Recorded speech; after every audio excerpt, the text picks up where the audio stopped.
और अब हम जिस खबर का डीएनए टेस्ट करेंगे वो आपके पूरे परिवार की सेहत से जुड़ी हुई खबर है और हमें उम्मीद है कि इस खबर को देखने के बाद आप अपने दिल पर हाथ रखकर खुद से ये वादा करेंगे कि आप अपनी और अपने बच्चों की सेहत का ख्याल जरूर रखेंगे।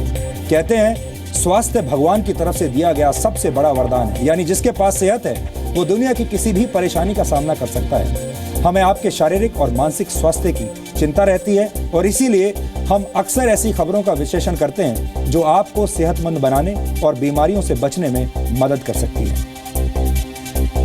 भारत के 3 करोड़ लोग मोटापे यानी ज्यादा वजन की समस्या से परेशान हैं। अगर मोटापे पर काबू ना पाया जाए तो यह डायबिटीज और दिल से जुड़ी बीमारियों की वजह बन जाता है। 2005 में किए गए नेशनल फैमिली हेल्थ सर्वे के मुताबिक भारत में पंजाब और केरल ऐसे 2 राज्य हैं जहां मोटे लोगों की संख्या सबसे ज्यादा है। पंजाब नशे में उड़ता है और मोटापे की वजह से जमीन पर आ जाता है। पंजाब में इन दोनों ही समस्याओं से मुक्ति पाने के लिए कोई भी क्रांतिकारी कोशिश अभी तक नहीं हुई, लेकिन केरल के लोगों को मोटापे से बचाने के लिए अनोखी कोशिशें शुरू कर दी गई। कुछ दिन पहले केरल सरकार ने ब्रांडेड रेस्टोरेंट्स में बिकने वाले फास्ट फूड पर 14.5% की दर से फैट टैक्स लगाने का फैसला किया था।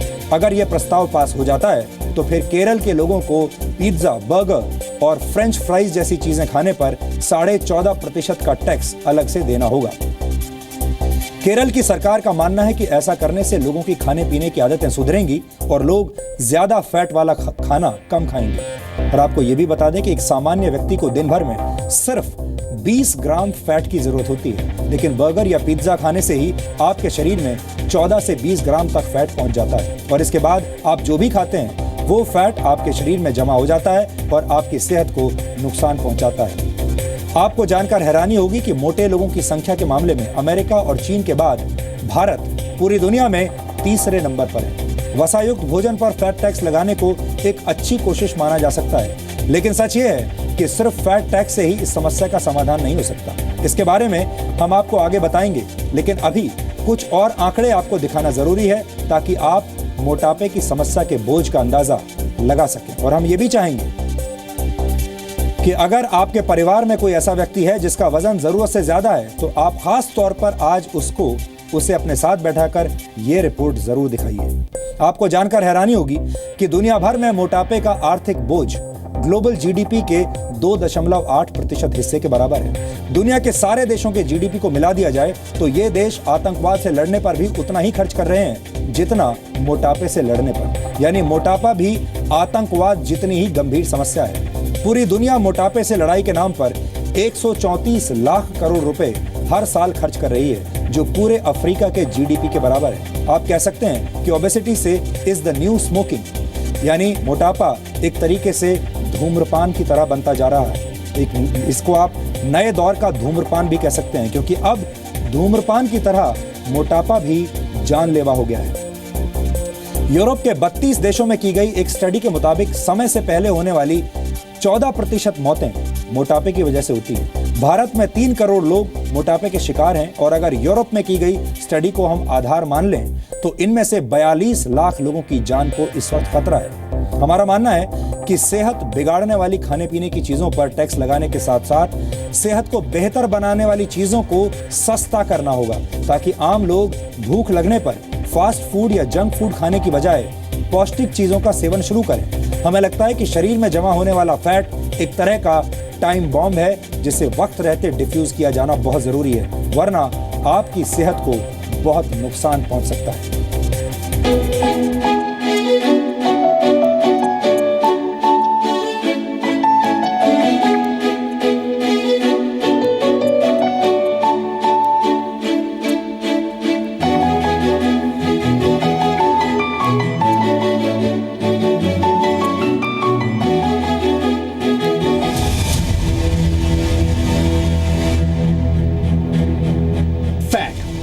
यानी वसा, यानी तला भुना, यानी फास्ट फूड, यानी जंक फूड, यानी बटर चिकन, यानी छोले भटूरे। नाम अनेक लेकिन मकसद एक, यानी आपको बीमार करना। अगर आप भी आप इसी तरह के तले भुने फास्ट फूड, जंक फूड या फिर घी तेल में डूबे भारतीय पकवानों को चाव से खाते हैं तो यकीन मानिए आपके शरीर में भी फैट बॉम्ब का टाइमर चल पड़ा है। अगर आप नहीं रुके तो फिर ये फैट बॉम्ब आपके शरीर में ही फट जाएगा। टैक्स लगाने के बाद जिन लोगों को खाना तो होगा वो तो खाएंगे ही। टैक्स तो नहीं लगना चाहिए, वो भी इंडिया में खाने के लिए कम से कम हम लोग मन से खा तो सके। गोलगप्पे तो खा लेते हैं लेकिन उसके बाद बदले जिम जाके वर्कआउट करके उसको मेंटेन करते हैं। इस फैट बम को डिफ्यूज करने के लिए जरूरी कदम उठाने वाला केरल भारत का पहला राज्य बन गया है। केरल की लेफ्ट फ्रंट सरकार ने ब्रांडेड रेस्टोरेंट्स में मिलने वाले बर्गर, पिज्जा और पास्ता जैसे फास्ट फूड पर 14.5% का फैट टैक्स लगा दिया है। यानी केरल में रहने वालों को KFC, मैकडॉनल्ड्स, डोमिनोज, पिज्जा हट और सबवे जैसे फूड चेन में खाना अब महंगा पड़ जाएगा। Changes that is happening in the food habits. All the traditional, more healthy foods are going out of fashion, and more fatty and fast foods are coming in popular. Now we want to discourage this trend, and therefore the type of foods which have very high calorie and fat content, we have given an extra tax. खाने पीने की चीजों पर fat tax लगाने वाला केरल भारत का इकलौता राज्य है, लेकिन यह फैट बम भारत के 3 करोड़ महिलाओं और पुरुषों के शरीर में फिट हो चुका है। भारत में करीब 1 करोड़ पुरुष और 2 करोड़ महिलाएं मोटापे का शिकार हैं।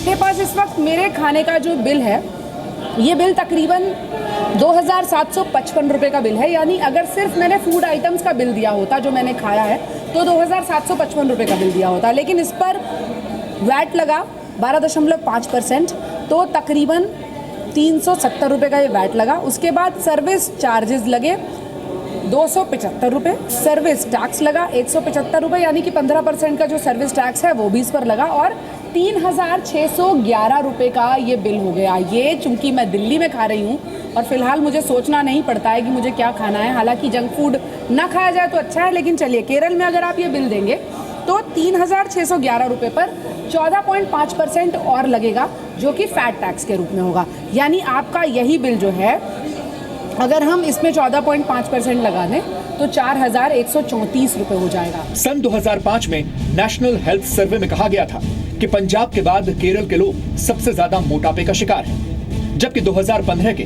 नेशनल फैमिली हेल्थ सर्वे के दौरान शहरी इलाकों में गोवा में मोटापे की दर सबसे ज्यादा पाई गई। सर्वे के मुताबिक गोवा के 32% पुरुष और 33% महिलाएं मोटापे का शिकार हैं। तमिलनाडु में यह आंकड़ा 28 और 30% था।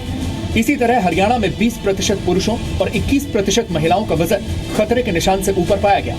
यह सर्वे 15 से 49 वर्ष के लोगों पर किया गया था। 2015 में आंध्र प्रदेश के ग्रामीण इलाकों में रहने वाले 27% पुरुष और 27% महिलाएं जरूरत से ज्यादा मोटी थी, जबकि गोवा के ग्रामीण इलाकों में रहने वाले 28% पुरुष और महिलाएं मोटापे की समस्या से जूझ रहे हैं। वो ट्रांस फैट्स की हो, चाहे शुगर की हो या साल्ट की हो, बट प्रॉब्लम ये है कि प्रोसेस फूड के अलावा जो हमारे ट्रेडिशनल इंडियन फूड्स हैं, चाहे वो मिठाइयाँ हो या नमकीन हो, उसमें भी साल्ट या शुगर की मात्रा इतनी ज़्यादा होती है। उसको किस तरह से कवर किया जाए, ये एक जरूर है। उदाहरण के लिए एक बार में आपके शरीर में 10 ग्राम फैट पहुंचाने वाला छोटा पिज्जा 39 रुपए में आ जाता है, जबकि सेहत के लिए फायदेमंद 1 किलो सेब खरीदने के लिए आपको 150 से 200 रुपए तक चुकाने पड़ते हैं। इसी तरह बर्गर किंग से एक वूपर बर्गर में करीब 13% तक फैट होता है और इसके लिए आप खुशी खुशी 169 रुपए तक चुका देते हैं। लेकिन सेहत के लिए अच्छा माने जाने वाला कीवी फ्रूट आपको 400 रुपए प्रति किलो तक मिलता है। भारत में जंक फूड की जद में बच्चे, बड़े और बूढ़े सभी आते हैं। भारत 35 करोड़ युवाओं का देश है और इतनी बड़ी आबादी के शरीर पर जंक वाली जंग लगना कोई अच्छी निशानी नहीं है। जरूरत है तो फैट टैक्स के साथ साथ लोगों को अच्छी सेहत के प्रति जागरूक करने की, ताकि भारत में मोटापे से जुड़ी बीमारियों वाले टाइम बॉम्ब को वक्त रहते डिफ्यूज किया जा सके। दिल्ली से यशस्विका और पूजा मक्कड़ के साथ ब्यूरो रिपोर्ट, जी मीडिया। मोटी बात यह है कि सिर्फ फैट टैक्स ही लोगों की सेहत नहीं सुधार सकता, बल्कि इसके लिए लोगों को अच्छी सेहत के प्रति जागरूक भी करना होगा। दुनिया के कई देशों में फैट टैक्स, शुगर टैक्स और सॉल्ट टैक्स लगाकर लोगों को बीमारियों से बचाने की कोशिशें की गई हैं, लेकिन कहीं भी इसमें पूरी तरह से कामयाबी नहीं मिली है। और आपको बता दें कि फैट टैक्स लगाने की शुरुआत 2008 में जापान से हुई थी। इसके बाद 2011 में डेनमार्क में भी फास्ट फूड पर फैट टैक्स लगाया गया था, लेकिन 15 महीनों के बाद डेनमार्क की सरकार ने अपना फैसला वापस ले लिया था। हंगरी ने 2011 में खाने पीने की ऐसी सभी वस्तुओं पर टैक्स बढ़ा दिया था जिनमें चीनी, नमक और फैट की मात्रा ज्यादा होती है। फ्रांस ने भी 2011 में सोडा ड्रिंक्स पर शुगर टैक्स लगाने की शुरुआत की थी। मैक्सिको में वर्ष 2014 में शुगर ड्रिंक्स पर 10% का एक्स्ट्रा टैक्स लगाया गया था। ये टैक्स लगाए जाने के कुछ समय तक तो कोल्ड ड्रिंक्स की बिक्री में कुछ कमी आई थी, लेकिन अब एक बार फिर शुगर बेस्ड ड्रिंक्स की मांग पहले जितनी ही हो गई है। हम आपको बता दें कि मैक्सिको की 71% आबादी ओवरवेट है। यानी इस तरह के टैक्स सेहत खराब करने वाले भोजन की मांग में कुछ कमी तो ला सकते हैं, लेकिन मोटापे की समस्या का स्थायी इलाज नहीं कर सकते।